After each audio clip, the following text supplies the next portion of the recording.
Hey everyone, welcome back to Astro Alchemy. Today is September 8th, 2022.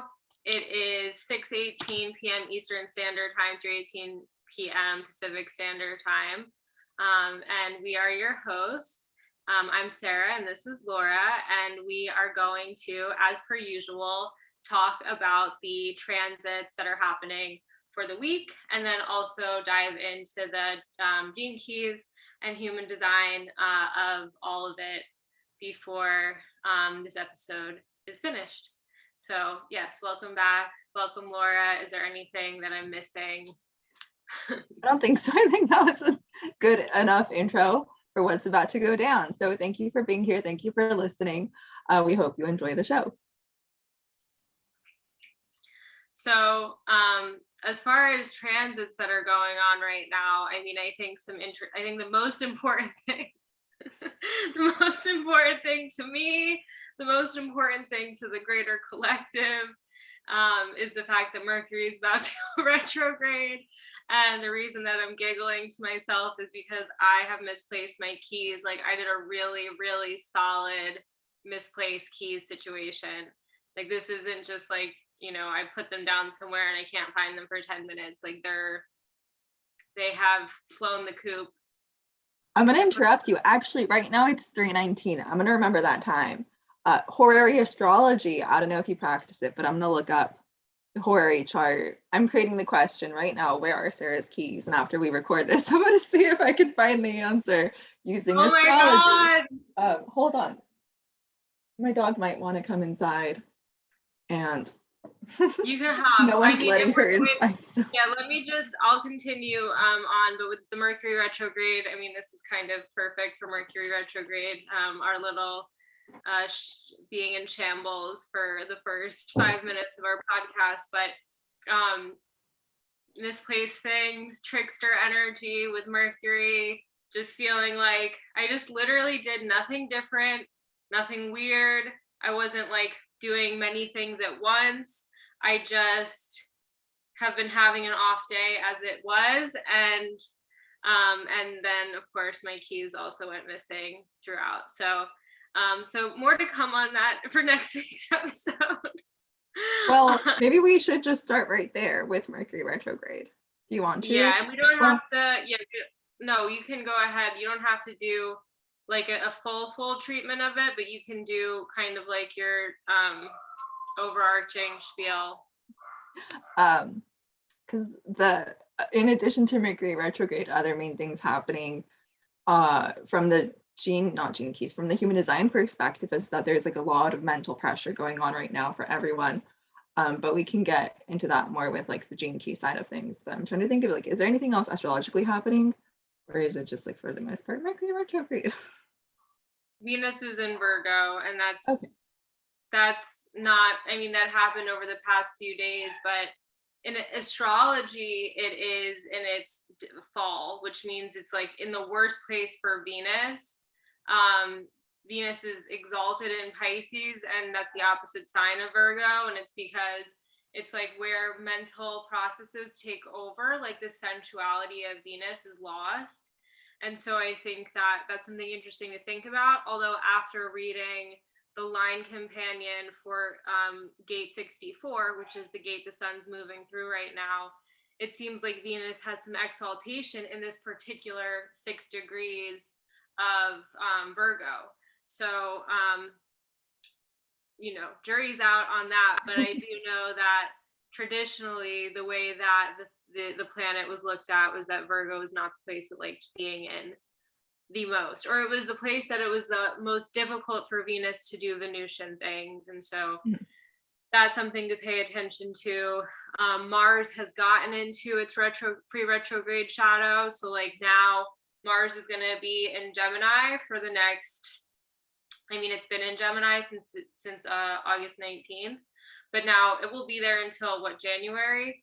And it is officially in the pre-retrograde shadow, so it's going over the degrees that it's going to retrograde back over before it then goes direct again. And so before we were just dealing with kind of Mars and Gemini energy, not in pre-retrograde shadow, and now it's like, okay, what's going on here with the Gemini house and with Mars, and pay attention to any storylines that begin around this stuff, because it's likely that the storyline is a 6-month long storyline. It's not a beginning end. It's like a beginning, moving back, going forward, and then end. So there's something to pay attention to with the Gemini house, wherever it is for you. For me, I have it in the 8th house, which means like debt and other people's resources, emotional entanglements with others, and things of that nature. And then for you, Laura, you have it in the 3rd house.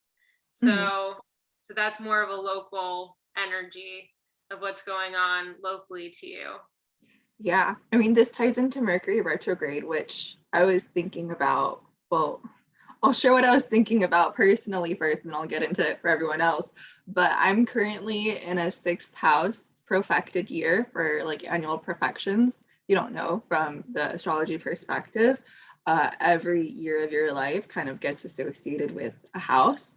0 to your first birthday is the 1st house, and first birthday to second birthday is the 2nd house, so on and so forth. You can Google an image to see like what's my age and where does it fit, rather than trying to do the math. But I'm in a 6th house profected year, which for me is ruled by Mercury. And I've noticed Mercury retrogrades more intensely this past year than I have perhaps the year before that.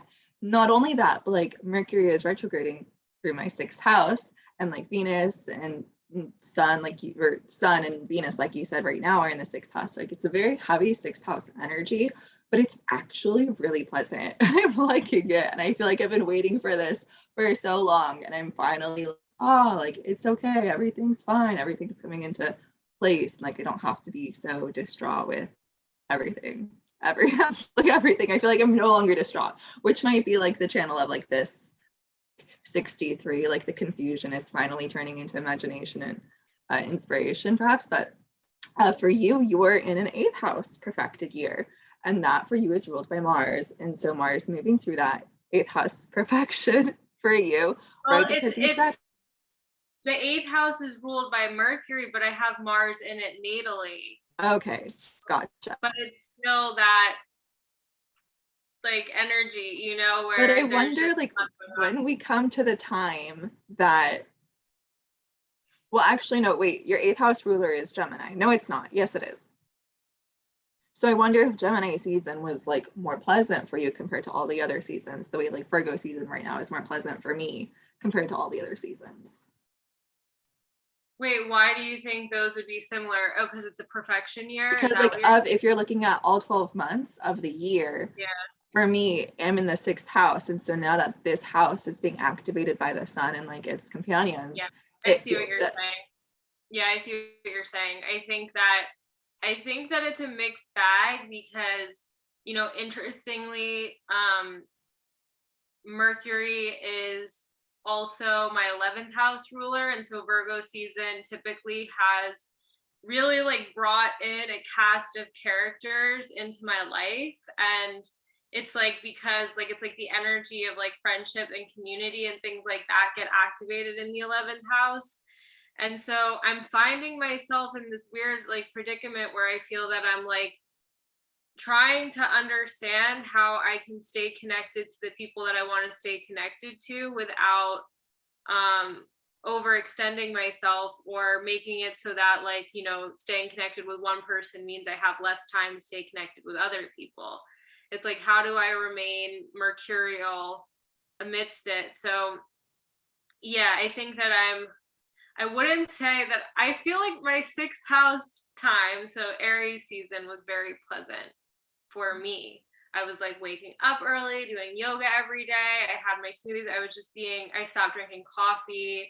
Like I was just being very like 6th house positive. And I think that there's a complication to the 8th house for me, specifically because my chart ruler lives there in astrology. Mars, because I'm a Scorpio rising, lives in the 8th house in Gemini natally. So like, it's not just my 8th house perfected year, it's also my Mars return, also also this Mars retrograde upcoming, and Mercury retrograde upcoming, who's the ruler of the 8th house. And so it feels like the gate 64 shadow of confusion.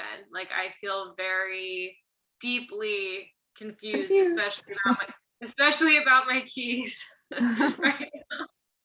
Yeah, well, they'll show up eventually. Yeah, fingers crossed. I mean, like I'm not used to having a house this size where like you can lose something and it never comes back. It's really funny. I have a joke with my friend that like sometimes houses have a void of like an object will just enter the void and like cease to exist in the material planes. Like I doubt your keys are in the void. I highly suspect your keys are somewhere in your house. You know, but we'll find out with your horary chart after yes, this. We're gonna show everybody next week if it works. If it came true. That is, yeah, we'll see. But going back to Mercury retrograde and retrogrades in general, if you want my spiel, I recommend you go back to the first episode if you haven't listened to it. From like minute 13, I started talking about Mercury retrograde, but that was from looking at Saturn. Saturn was beginning to go retrograde at that time, so I was like combining the two energies at place. Like your Mars is about to go retrograde or like going into chat, so maybe we'll talk about different retrogrades again. But my take on Mercury retrograde can be explained then, and I'm going to correct myself. Back then I like misspoke many times, so just I have the gate of correction. Mercury is currently sitting in the gate of correction, so I'm going to go ahead and correct myself. I said that the Ode to Hermes was written by Horus, the Egyptian god. That is wrong. His name is Homer. Homer wrote the Ode to Hermes, not Horus. Don't expect me to correct you either. Huh? I said, don't expect me to correct you in the moment either. I'll just be like, yeah, that sounds right. Well, it did sound right as I was like talking super fast, but in reality, when I listened back, I was like, red mark, red pen, like circling all the things I misspoke. F. Yeah. Yes. But Homer wrote an Ode to Hermes that I referenced in that first episode. And looking at that perspective, when Mercury is retrograde, he enters a rebirth phase, and he does so 3 times a year because he moves rather quickly. Again, listen to that first episode at the 13th minute. Onward, it's not just 1 minute, it's a lot of minutes, but it starts at the 13th minute. And trying to think of like, how can I summarize it in like 2 minutes? Wait, the first episode of our podcast or the first episode of our YouTube? Podcast. So okay. If you're on YouTube right now, go to the bottom of the description. There'll be a link for Spotify, so you can click on it and go to the first episode and listen to it. Sorry, you can't watch it, but it's there.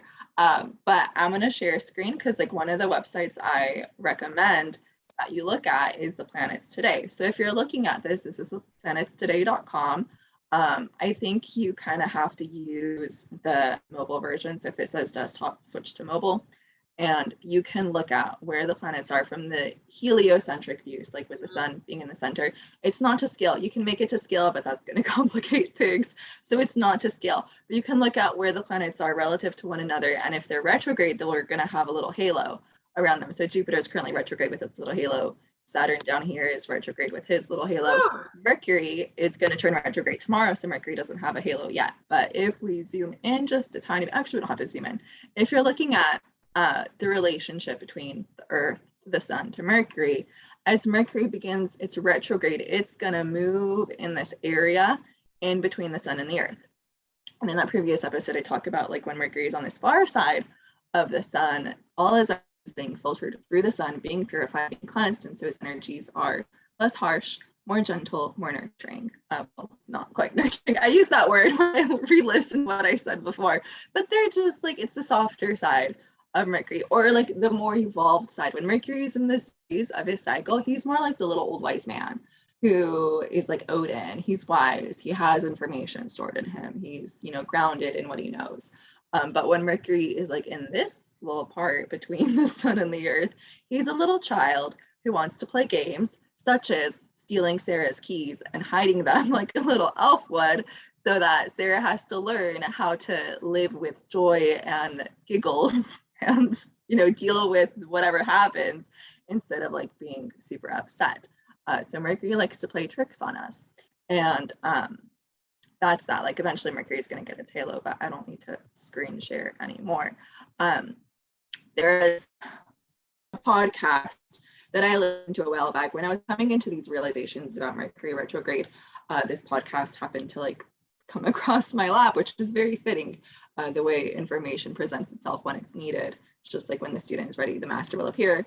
When the student is ready, the information will also appear. And I think it was the Understanding Astrology podcast with Adam Sommer. I hope that's correct. A couple episodes down the line, I'll correct myself if that's wrong. But he talked about the alchemical process in relationship to Mercury's cycles. And within the alchemical process, there's 3 phases. There's the destruction or death phase. I don't know what's called. It's not Rubeto. It's, I think, Negro. I think it's associated with colors like black, white, and red. There's the death phase, which is like as Mercury is like in this phase of, well, first let's go back. Let's reimagine that picture that I just shared with you because I don't want to reshare my screen. But imagine that like a very precise calculated point right in between the sun and the earth. When Mercury passes through that point, Mercury is, conjunct the sun or combust or cazimi, he goes through all that. But that is like the beginning birth point of his cycle, at least for the interior planets. It's slightly different for the exterior planets. So true for Venus and Mercury. And so that is the rebirth point. And so as he comes closer to that point, and that point is like dead middle in the center of a retrograde, which for this cycle, it's October 1st. No, it's not. It's not. Red pen right there. It's October 23rd, which is 0 degrees of Libra. So it's at the 0th degree of Libra that Mercury will be conjunct the sun on October 23rd. No, September 23rd. Oh my goodness. I was just about to say, like, I almost had to jump in there. September 23rd. Thank you, Mercury. Everything. It's playing games with how I speak. It's all good. And like, again, if I make mistakes, you'll be sure down the line I'm going to be correcting them. Anyways, on September 23rd, that is the day that Mercury will be like cazimi, the sun, exactly conjunct. And that's the rebirth point. It's like up until that point, Mercury's experiencing his death. And then he gets into the rebirth point, which is, rather short. And then he goes into like reliving or death, rebirth, life. And so he continues and begins his next on the sun with relationship to the earth. And so I don't know what my point is with this. Just the podcast, like as I was coming to understand this quality of Mercury being, childlike and not necessarily encouraging us to like be serious and, reflect with a lot of caution. Like that's more Odin Mercury energy. This more youthful, like what's Odin's son's name? Loki energy. It's very Loki, playing tricks, playing with magic, all that fun stuff. This time is to like embrace your inner Loki. And eventually we'll come to the point where we can be more reflective, which is the other phase. It's like I see retrogrades slightly differently than the common astrologer. But it kind of fits really hand in hand with what Sarah's experiencing and how I'm trying to express myself, and it's not working with like what's going on right now. So it fits. But that's my Mercury retrograde in a nutshell, I think. I don't know if there's anything else missing. Like Sarah said, Mars will be going retrograde, and that's a longer process. I think Mars is retrograde for 2.5 months. We'll share dates actually. Tomorrow, which for us is different than what it is for you. Tomorrow for us is September 9th. I know what month it is. It's September 9th tomorrow. And like at some time in the evening, that's when Mercury will begin its retrograde up until, I forgot the date, I have to look it up. October 5th, is it? October 2nd. September 9th to October 2nd, that's the period. And then he will continue to be in the shadow phase until October 16th. So those are those dates for you. I don't have the Mars dates off the top of my head. I think Mars might be retrograding like October 5th, something like that. I have my ephemeris open. 1 second. No, it's the end of October. October 30th is when Mars is. Yeah, and that's also when Jupiter is going to retrograde back into Pisces. So we're going to have Mars retrograde, Jupiter back into Pisces. to make a lot of mutable messes for us. I mean, it's actually like for me, like my natally, I'm Mars and Gemini square Pisces sun. And so that's kind of like who I am as a person. So I'm interested to see how it shows up for everybody else. And like, it's not so easy, is it? Welcome to my life. Yeah. Welcome to my life. But yeah, I mean, good reminder on Loki, although right now I'm just like not feeling very playful, I'm not gonna lie. But yeah, Loki gets annoying. Like he'll mess stuff up for you, and you just have to deal with it and whatever happens. And like here is where the beauty is. Like you can always choose how you see what's happening to you, and then how you see it affects how you're experiencing it. But sometimes you take things personally and be like, F you, Mercury retrograde. So that's just how it goes sometimes. Yeah, that's how I'm feeling for sure. But okay, good. I think that was a pretty good treatment of the astrology, the current astrology. Do you want to move on to the human design of it all? Sure. Let's share screen again. This is the ephemeris, but if we go to geneticmatrix.com, I'm gonna update it because I don't know when this was last. Come on, mouse isn't working. When this was last updated. Today is Thursday. Did you say that or did you say it's Wednesday? I don't even know. We're recording this a day late. I said it's Wednesday. There we go. Yesterday when we were supposed to record, but Mercury retrograde is happening, so it didn't happen. We had 1949 active by the moon, I think. And so the moon moves quickly. So the moon moved out of that phase. But as I said earlier, we got a lot of mental energy going on. So if you look up at the head center, this is the head center. It's a pressure center. The other pressure center is down here, which is the root center, which interestingly is completely open. But we have the head center, and we're currently in line 6 of this transit, with the sun being in gate 64 and the earth being always programming partner of the sun in gate 63.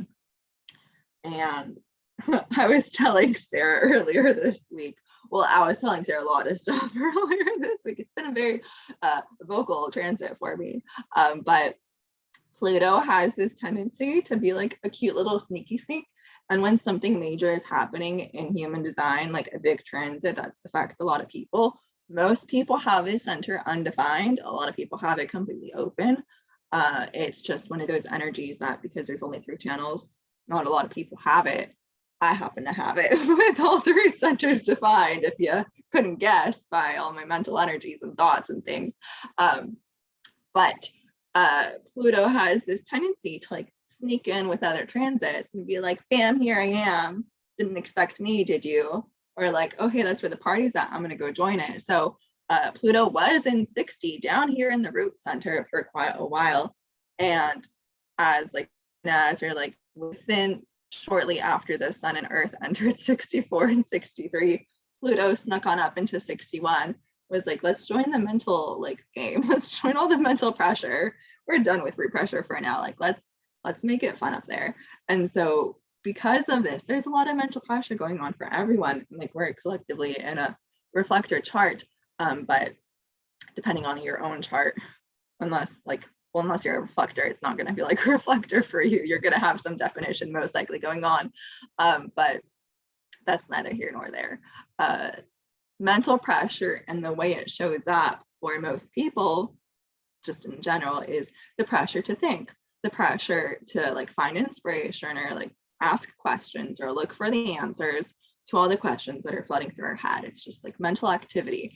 The Ajna center, which is the center below it, is how we understand and come to conclusions about those questions, how we answer the questions, how we conceptualize, how we visualize. It's the computing, it's a computer.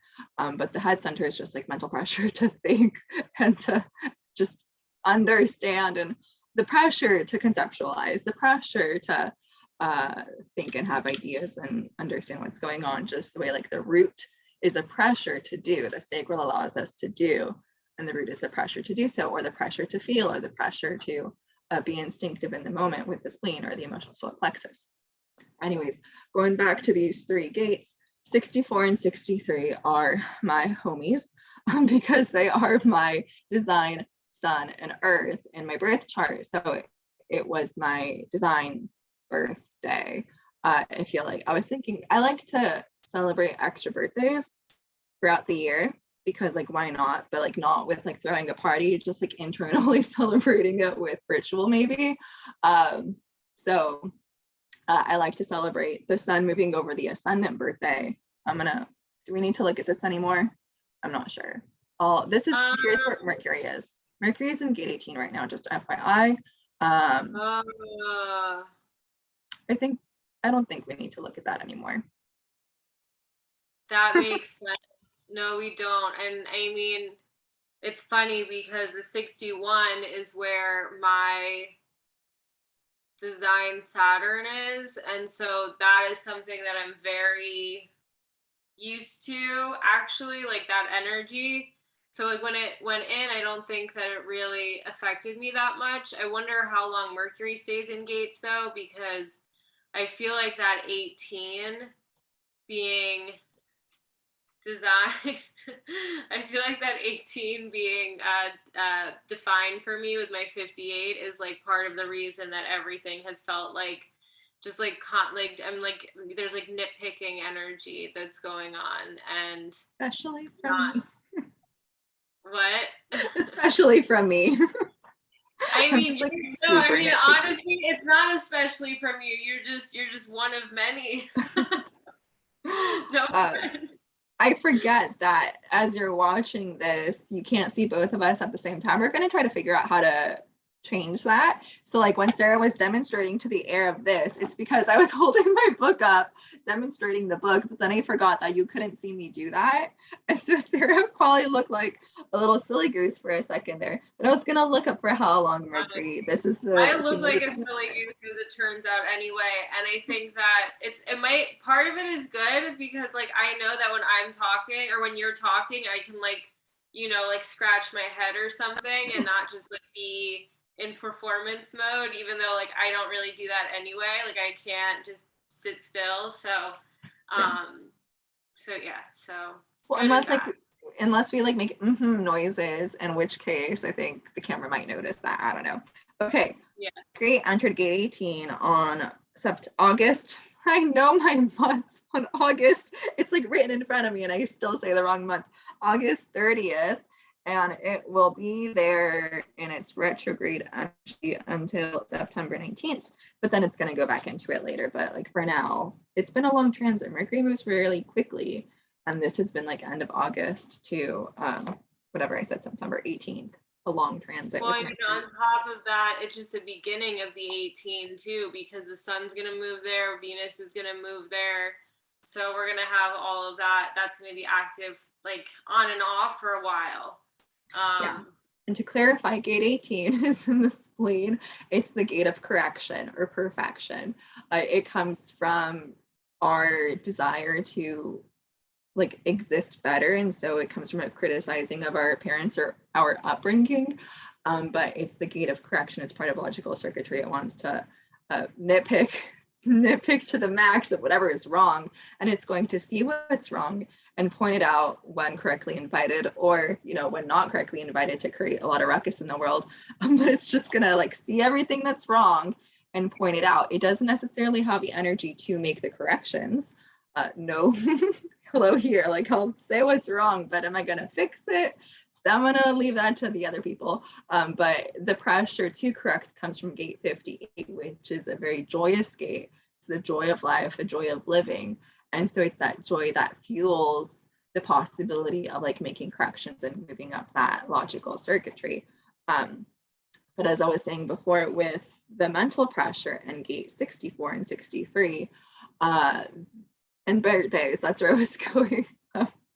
I like to celebrate side birthdays, like when the sun moves into my first house, or not necessarily my lunar birthday or like lunar returns every month. But I was thinking, our human design chart is made up of 2 days, 2 syntheses of astrological charts. The one is like the moment you were born, and the other is 88 degrees before that moment, which is, when you're in the womb. And so this past transit, when the sun and earth were in 64 and 63.1, so the very beginning of this transit, that was like the annual anniversary of when the sun and earth design crystal entered my form, because it's part of human design. You have a design crystal that enters, well, not into here, into the womb if you're pregnant, into the form with the magnetic monopole. And when you're born, the personality crystal joins them, and the personality crystal is not in the body, it's up here in the crown. And so like who you think you are, not actually who you are. It's not part of your mechanics. Look up passenger consciousness in human design and strive to live by it if you can. But anyways, it's my design anniversary, which I realize is like such a joy. Like I love it. I love mental energy, and I have not been feeling confused, luckily. But I think that's just because this particular gate is one that I tend to experience in the gift much more than I do the shadow. Compared to my sun, I'm usually in the shadow of my sun. It's very difficult to move out of that shadow, which is the 9th Gene Key. But with this one, which is the radiant sphere, it's much more pleasant, and I don't know, it lights me up, haha, because it's radiance. Your radiant sphere is what gives you life force and vitality. Anyways, what this Gene Key is about, it's the shadow of confusion, as we were describing earlier. I'm going to screen share and go back to Gene Keys for a second. I'll go to Gene Keys for a second. It's the shadow of confusion, the gift of imagination, and the city of illumination, with its programming partner on this side, doubt, inquiry, and truth. Interestingly, so there's like a relationship between Gene Keys 1 and 2 and Gene Keys 63, 64. They're the bookends of all the Gene Keys, if they're going to be chronological, which like they're not, but if we're going to whatever that is, to make chronological to them, IZE, can't say that word out loud, but if we're going to do that to the I Ching chapters, 1 and 2 are programming partners, and 63 and 64 are programming partners, and they're the bookends. And with 1 and 2, their relationship, like to understand one, you have to look at the other, because they really go hand in hand. 1 and 2 are like the fundamentals of being yin and yang. And to understand yin, you have to first have yang. They click into one another. And so here at the end of the quote unquote end of the Gene Keys list, we have 63 and 64, which are both in the head center, both part of collective circuitry, with 64 being abstract. Actually, it's really ironic. 64, should I stop share? I don't know, I'll do it. 64 is abstract and 63 is logical, which is so counterintuitive. If you look back at what I was showing you a second ago, maybe I shouldn't have ended screen share, but 64 is part of the codon ring of alchemy, which is 4 consecutive Gene Keys in Virgo. And 63 is part of the codon ring of humanity, Jesus Christ, something that, let's look it up. I'm gonna, so I don't have to correct myself in the future. If I go back. So codon ring of alchemy, 64, 647, 40, and 64 are all consecutive Gene Keys in Virgo. Let's hope this works. If we go back, because I was here before, yep. Divinity, there we go, Jesus Christ. It refers to Jesus Christ, but it's the codon ring of divinity, which is all the Gene Keys opposite the ring of alchemy, the 4 consecutive Gene Keys in Pisces, 36, 22, 37, and 63. And so Virgo, ruled by Mercury, you think it would be logical, you think it would be mercurial, and yet we have 63, well, we have 64, which is abstract. It's about what are you experiencing? How is it showing up for you? Let's like go through the emotional experience, and at the end, let's analyze what happened. Versus in Pisces, we have 63, which is logical, which is like, what's the information? What are our questions? How can we go about looking for the answers to our questions? What's going on? How can we better understand this? Let's get to the truth. They're just like in what you would think would be their opposite sign. You would think Virgo would be doubting and trying to get to the truth, and Pisces would be in confusion, trying to go through imagination and get to illumination. And yet that is like the opposite of one another. And there is an answer to why it is that way, which is like the consecutive nature of all the gene keys is due to the nature of each of the 6 lines within the hexagram. There is a structure there. It's built in place. It's not like Ra, who synthesized human design and brought it to us, or just led the mutation process for human design into the world. It's not like he picked where every single one went. He received information from the voice, the inanimate voice, not inanimate, disembodied voice that brought all this information to him so he can bring it to the world. He didn't choose it, but within the information that the voice gave him, like there is already a built-in structure to the order of things, which was each individual 6 lines of a hexagram. So it's just like ironic, paradoxical that it is what it is. But anyways, the energy of confusion, I like saved some quotes when I was listening to the audiobook. Let me find them for a second for you. There's no order or structure within abstract circuitry. It's just pure potential. And so with this being in the head center and dealing with pressure, there's the pressure to make sense of whatever is happening. 64, just like 67, which is part of this alchemical ring, they make up the channel. So 64 and 67. 64 is in the head center and 47 is in the ajna center, and they make up the channel of abstraction. And I'm pretty sure it's called the channel of abstraction, but I'm not going to go check right now because I'm talking. But the channel of abstraction is about looking at experience, looking at the past, and piecing together something out of what happened. It's not trying to look for an answer. It's not, or like in the logical process way, it's not trying to piece together logical information. It's visual, like a physical puzzle. You see a physical puzzle and you try to figure out where the colors go, or where the shapes go, based on like the full picture. It's not, going step by step in a scientific experiment to try to get to a particular solution or resolution for whatever your hypothesis is. And so with this gene key, sorry, I feel like I've been talking for a while. Interestingly enough, earlier today, side note, fun fact, I've been knitting a scarf, and the yarn I'm using has like a lot of fluff that comes off of it. And I went to blow my nose and there's a piece of fluff on the tissue, but I moved too quickly. So like I inhaled in order to blow my nose, and I inhaled a piece of fluff and it went into my trachea. I don't know how far it got. It was rather uncomfortable. And if you think about like wool, it's sticky. If you get it wet, it kind of adheres to whatever it's touching. So I had to try to hack that up.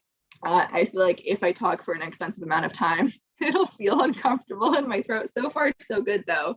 I haven't started coughing, so that's good. But yeah, just in case I do start coughing, it's because there's wool in my respiratory system that I tried to get rid of, but wasn't able to.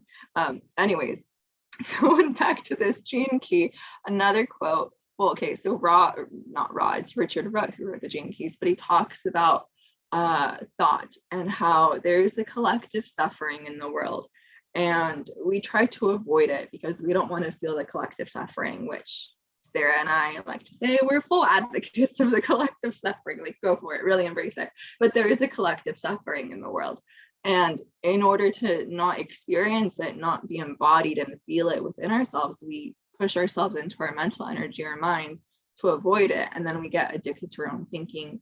And part of the issue with confusion is you're trying to find an answer, you're trying to make sense of something when you probably don't have enough information yet. Or better yet, you probably don't need to be thinking about whatever it is that you're thinking about. We like to use our heads to make decisions. That's how we've been conditioned for many years, many decades. And so with this information of human design, it tells us you don't need to use your brain to make a decision.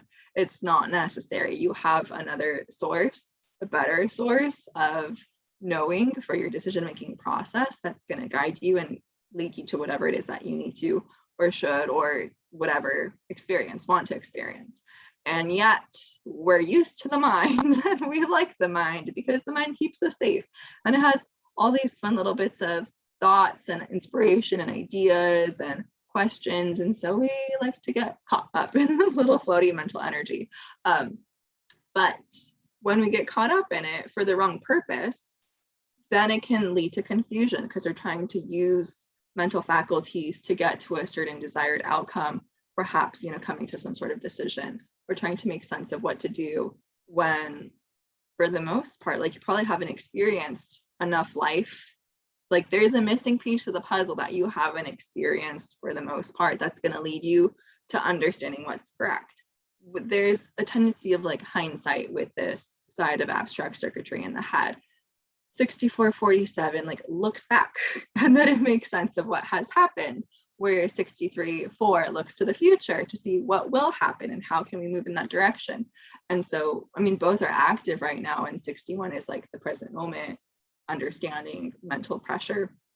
But with the sun in 64 and earth in 63, there's this like wanting to look to the future but needing to look back at the past and finding the bridge between those two.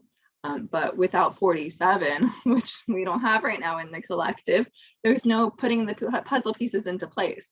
47 is like, aha, I see where that puzzle piece goes. Aha, I see where that puzzle piece goes. 64 is like the pieces in the box without the ability to put them in place.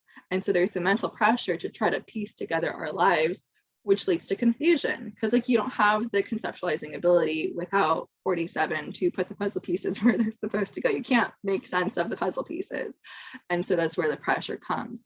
But if you understand that it's just potential, like look at all these puzzle pieces, eventually the right energy will come along that'll allow us to make sense of everything and give us the right, key ingredients, or like I said, the right life experience. Sometimes like a certain person has to come and be like, here's this little nugget, or here's that little nugget, or you see a quote in a book, or you see something on TV and you're like, I see where that fits into everything else. And you're trying so hard to figure out where you want it to go beforehand, when eventually like there is something that is necessary that you haven't yet experienced. And so like the pressure to understand it isn't going to get you anywhere. It's only going to create tension in your mind and in your body if you're in confusion, because eventually you will come across the right experience, experiential energy being important because it's abstract circuitry that will like make sense and just add, like there's a missing puzzle piece in your box. You just gotta wait it out. That was a very long tangent. So I'm gonna let Sarah talk for a second because like I need a sip of water. Yeah, you probably do. With the fluff in my throat. It's funny because the whole time I was thinking in my head, chronologicalization. Chronologicalization. I tried and then I gave up. Well, I don't even know if that's a word, but I just was giggling. I was like, that's a mouthful. Like, if but that that's is a noun. I was thinking of the verb to chronological lies, but that's not a word. Chronologize, probably chronologize.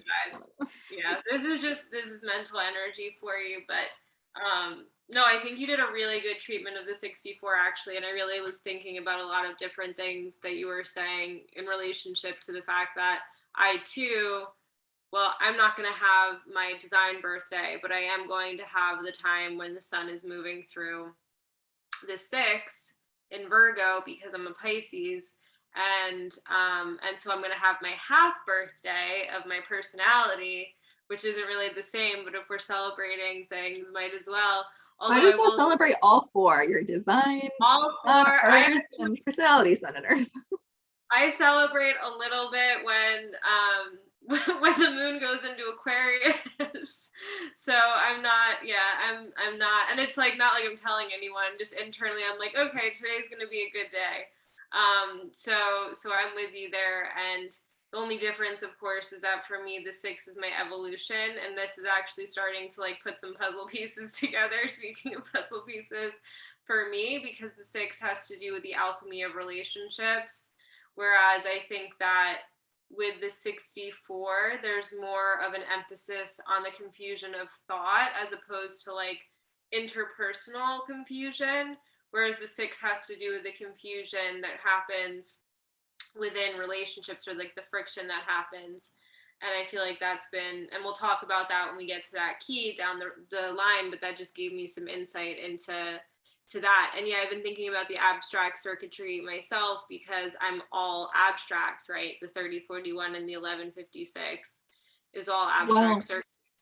I was trying to tell you, and in our side conversations, and I don't think it clicked because you're like, I don't know what that was in relation to. Sorry, there is a fly, but it was looking at the significance of our incarnation cross compared to our channels, like which one has more weight. And I was considering maybe it is indeed the incarnation cross because that's where most of our neutrinos that condition us come from.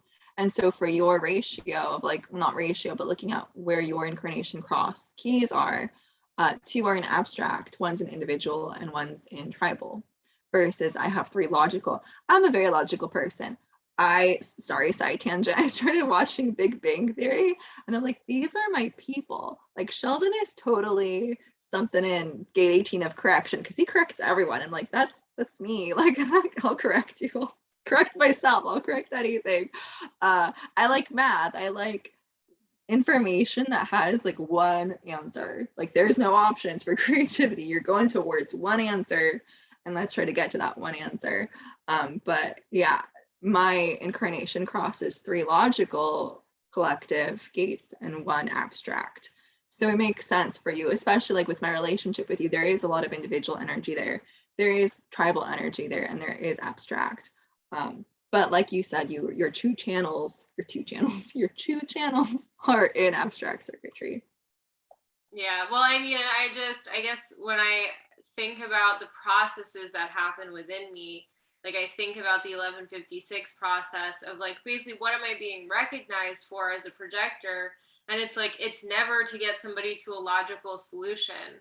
It's like always as this kind of interesting, weird, like support container of somebody to just go around in circles over an idea and like collect different like thoughts but never really come to an answer. Like I've seen that happen so many times with my friends. Like I'm not here to give them like get them to the correct answer. I'm here in some ways to like ask them all of the questions so that they're not missing any questions when they're thinking about trying to process something. And so just a different energy. And so I feel like with the gate of the gate of what can be confusion, I guess, or this gate being active with this channel, the 6447, the channel of abstraction. I loved what you said, and I love what Richard Rudd said about how basically the smaller mind escapes, or we escape into the smaller mind to avoid integrating the pain in our body that we don't want to feel, right?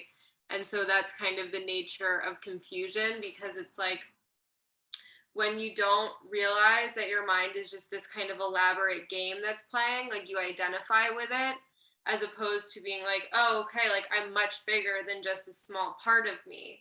And most of us live up there because, again, it's easier when we can't process really difficult, traumatizing, at times, emotions in our physical body.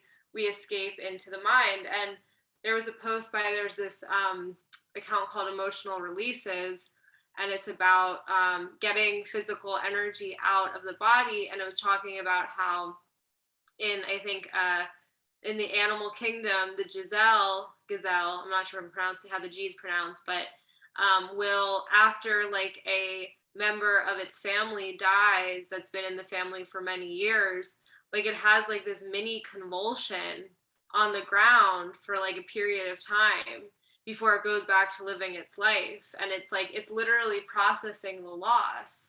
And a lot of times, instead of processing the loss, we'll try to make sense of the loss. I lost.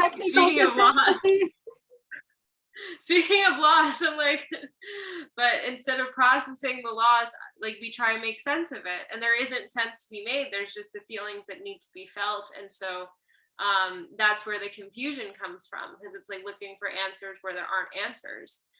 So yeah, I was when I was reading the chapter, I was like, wow, like yes, that's a lot of what I am going through myself right now, is just understanding the limits of the mind and like watching myself want to go there And like, we don't just do it by like going into our mind, but we do it by activating our minds instead of being present for what our bodies are feeling. And so it's like, whether it's watching TV or reading a book or scrolling on Instagram or whatever it is that we're putting into our head, instead of actually being present for the feelings that we're having, it's an elaborate distraction. And the elaborate distraction ultimately is keeping us all away from suffering or pain or the pain body of the collective.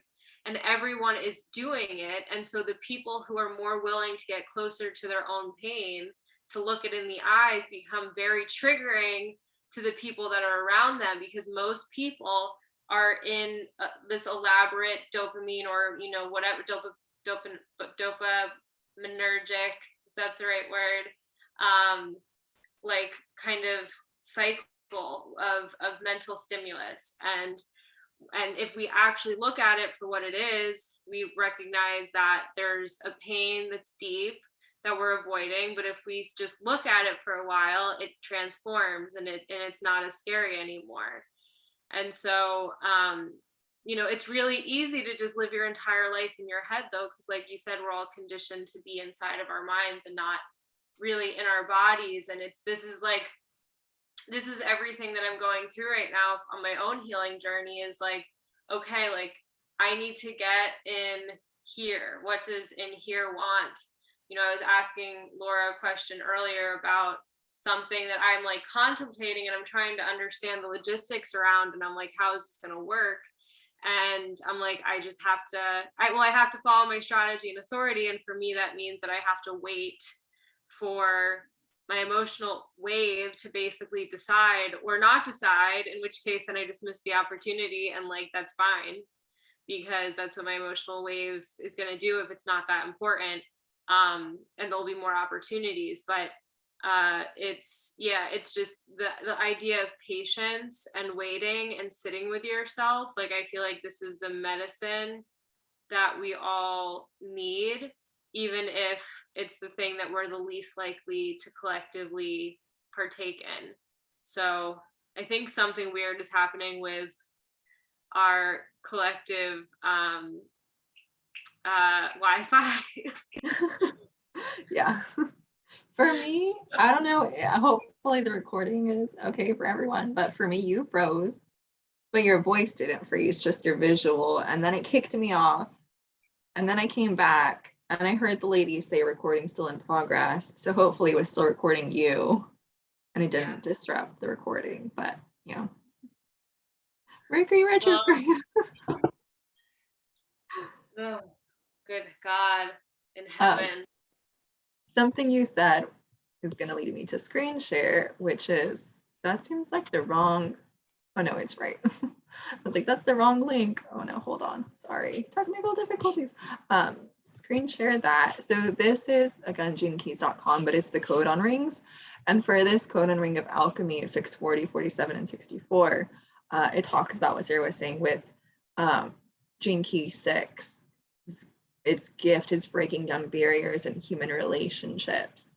It's part of tribal circuitry, and so is 40.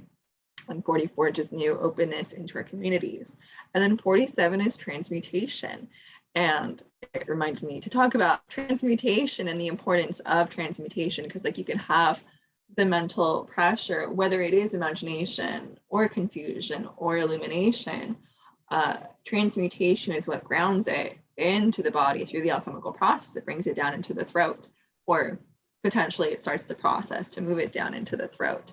And I was just thinking of, I don't know what I have to say. I was just thinking of the importance of transmutation and that transformation, but I don't remember what my point was. So I don't know. I feel like there's a lot of gene keys, maybe they're part of the alchemical process that deal with suffering. And so I think it's relevant to what we've been talking about recently, but I don't know. I feel like my brain like stopped. It stopped working right now. Maybe it was about myself. I think it was because I have 47, so I have 64, 47, which is defined head to Ashina energy. Maybe it was about everyone who doesn't have the defined head. There is a thought in my head and it poofed and disappeared. Don't know what it was. So We'll leave it there. We'll leave that thought to die. It doesn't have to exist. You're good. You'll think of it if you listen back to this, and you'll be like, oh, okay, that's what I meant. Well, one thing I just want to touch on is like the fact that when we're looking at these energies too, like we're still in the mutable field for is the 47 where's the 47? It's right below 64, so it's still abstract. I mean, where is it in the astrology wheel? The ring of alchemy is all in Virgo. Okay, so yeah, so these are all mutable energies, which I find to be interesting, considering these are the energies that pull us from literally from one thing to the other. We're going from, if we're talking about the yin of, like we talked about last week with Virgo being the yin of the yang, it's transferring us into the yin of the yin though, whereas, you know, Pisces is the yang of the yin transferring us to the yang of the yang. And so like there's actual alchemy that's happening here, right? And there's actual, I mean, I guess you could say divinity, because things are really they're changing shape, as opposed to staying the same, which is more what we would see in some of the fixed signs, or as opposed to starting something brand new, which is what we would see in the cardinal signs.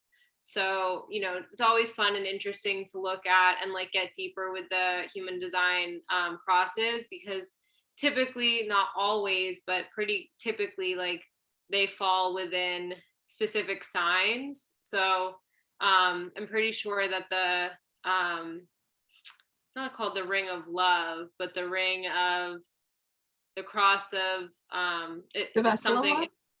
the vessel of love.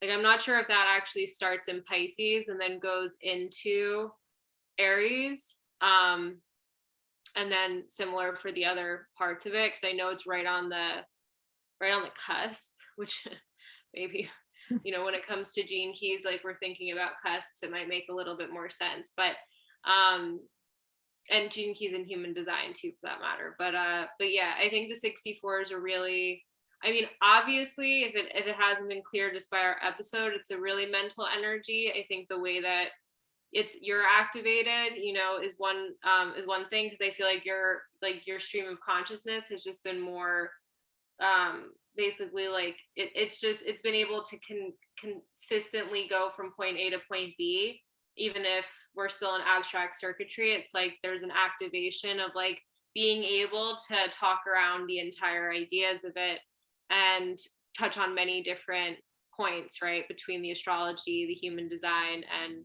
the gene keys, which is what we do anyway. But for some reason, I just feel like the energy is different this week.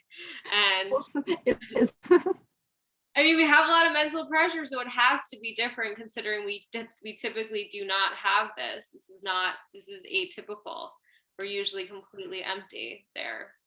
Yeah. Well, okay, for everyone, like, well, not everyone, because some of you have defined head center energies. Like, if you have an undefined head and you're experiencing this transit, it might feel like the pressure to try to figure things out, either abstractly or logically. For me, on the other hand, so like side note, what's been going on in my own life this week and why I love it, it's so fun, is that I feel like I'm getting more puzzle pieces. Like, I've been able to express myself and express ideas, and not only that, but I'm coming across new information that is fitting into a broader picture of what I've been trying to conceptualize. And I've been talking to Sarah a lot about my ideas and how I see things, and it's just been really fun. It's been very fun mental energy, because I'm not trying to use it to try to get to some solution, to try to figure something out. Well, like before, perhaps I was, and I was frustrated that I couldn't get to, like, sorry, there's a very annoying little fly here. I couldn't get to like the answer that I was seeking. But this week, with the excess of mental inspiration, it's not just pressure, it's also inspiration. Things have been able to flow, and it's been just like so insightful for my understanding of human design and gene keys and all this other stuff.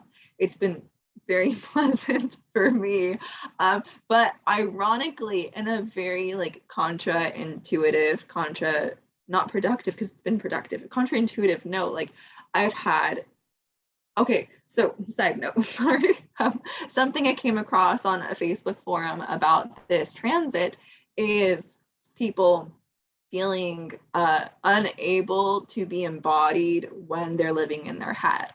And something I told Sarah was that for me, this mental energy helps me feel more embodied because I'm getting the aha moments. And then as they happen, they alchemize and transmute my existence, how I'm experiencing things, and it actualizes into my reality. It feels very cohesive that I don't feel like I'm, ignoring my body and what my body is experiencing. And so Likely because your single definition, just to add. That's important. Like I have head to ajna to throat to spleen, and it's all connected. So I was going to say, like, if you have this head center energy defined, it might be a different experience for you because you might be able to integrate information in a way that feels good and feels pleasant and isn't like distracting or confusing. Haha. So yeah, that's, I guess, that final note. I think that was a complete thought. I'm not sure. It began. Well, no, it had a middle. I don't know if anything's a complete note when abstract circuitry is so prevalent. So it's totally, at least we're on brand. But it's funny because it's like a little fly that just flew by, and I was like, did it just fly out of the screen and come now it's on my side? Possible. I know. Is it though? I mean, I don't know. I mean, anything is possible. But yeah, I mean, for me, on the other hand, the energy of not being in my body, because like, I haven't done drugs in over a year. And, when you're doing them, it's a lot easier to do something like lose your keys if you're smoking weed all the time. But like, I haven't done that. And it feels like my body was doing one thing while my mind was doing something else, which I think is the reason that my keys are basically, they're somewhere that my body put them, but that my mind doesn't know where they were. So just to give you an idea of like what happens when there's a disconnection is like there's that just total absent-mindedness because your body and mind aren't connected. And I feel like absent-mindedness, like it's like for people who are split definition, although we're probably all at some point able for it to happen to us, but like, chronically absent-minded, yeah, it feels like a split definition person. Oh no, I'm chronically absent-minded. Like okay. It's which is why I often say like your body does things and your mind isn't aware of it. Well, it's like the common thing a lot of people have of like you need something, and so you go to another part of the house to get it and you have no idea what it is that you needed. And that's just like 24/7, except when I'm sleeping for me, that my body is trying to do something and my mind is not on the same page. And it's like, I don't know why I'm here. I don't know what my intention was, it's just, different frequencies. They don't match up sometimes. And something interesting, I think, to note about that too, is that even though the head and the root are both pressure centers, only the root is a motor. And that's something that I can't remember who was in the Gene Keys or where I was reading it, but I feel like it's just important to note because there's like, you could be getting somebody else's root pressure that could get you moving in places that you shouldn't be moving, right? In a kind of way that almost makes you feel like you're split, even if you're, even if all of your channels are connected. Whereas I feel like the mental energy is more like there's just like, it's just the water is getting recycled over and over again. Like it's like just moving. It's not going anywhere. It's just like moving around. And like some of the detritus that was at the bottom is now on top, and we can see some of the things that we weren't able to see before. And, just to touch on what you were saying before about like more interesting information coming to light, it really did feel like I got like re-inspired about certain aspects of human design, because like what happens is like you go when you're studying, especially as a projector. And then like you're just like, okay, I don't have the energy to like study this shit anymore. Even if like you still love it and like you want to learn more, it just is not there. And then it's like something inspires you like weeks, months, days later, and you're like, go. And then you like gain all of this new information and you add it and you integrate it in. So like, it's nice to have one of those go moments of gathering more of the puzzle pieces of human design too. You reminded me of the incomplete thought, but like, yes, so much yes, because we've both been like really into learning this past week. But I remembered the other part of that incomplete thought was like counterintuitively, I've been very productive this week, much more productive than I would have anticipated. And part of that is due to deadlines that needed to be met at the beginning of this transit. But other parts are like, I've been avoiding doing my website because I was frustrated with the process and I didn't know where to go. And all of a sudden, like the answers of like, do this or do that or change this or change that are all of a sudden there. And so that is giving me the energy to act and like change things and make it more accessible. Whereas before I was in that inactive, inert state, not knowing what to do and being frustrated that, I didn't have the inspiration. With inspiration, we're gonna wrap up soon here, but with inspiration, I've told Sarah this many times, like, I want to write a book. That has been one of my dreams since I learned about my 12th house Pisces moon. I want to embody it and actualize it in my life and write a fiction book, probably fantasy, because that's my jam. But I don't want to do so from a place of like my mind trying to write a book. I want the book to be written with me as the vessel that writes it, which is very specific. And so someone might say like, Lora, just start writing, or like, just come up with something. But it's like, no, there is an idea that is going to be birthed through me and put into written form eventually. And I just have to wait for that moment, for that inspiration to come through. I don't know how or when it's going to come through, but I trust that it is. I'm not going to try to force it out of me until it's the right time. But I understand that I'm also in the state of inertia, and writing will help allow creative energies to flow. Like, I get that, but also at the same time, the idea will come when it's supposed to come. Inspiration will come when it's supposed to come, and you can't really push it when it's not meant to be there. You can't. It's not within you. It's like the idea of genius and how we all have access to genius. Reference book is Elizabeth Gilbert's Creative Now, I think. She talks about creative Big energy and inspiration there. Big Magic? Big Magic, yeah, not Creative Now. Is there a book called Creative Now? Maybe. I'm sure somebody decided to make that a Maybe book. that's like the other subheading or subtitle. I don't know. But Big Magic is yeah, the book title. I'm starting to lose light over here, so I'm gonna just go ahead and start to wrap up for us. I think we touched everything. I think that this podcast has felt a little bit mercurial, a little bit scattered, but like at the same time, I think we did a good treatment of 64 and the energy of it. And so if you have any questions, DM us at Third Eye Kiss, or Lora, can you give your handle? My email is hello@lorazwanicastrology.com. Actually, I wanted to plug a little bit and say, like, if you're wanting to learn more about Mercury retrograde and how it's impacting you, on my website, you can do the month, whatever it's called, month ahead reading. And we can talk about like the retrogrades and how they're going to impact you if you want to book a reading with me.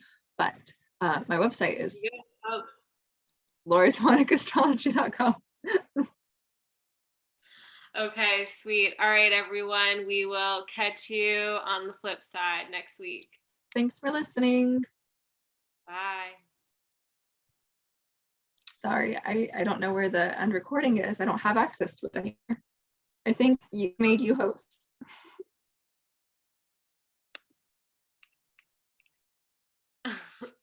Please hold.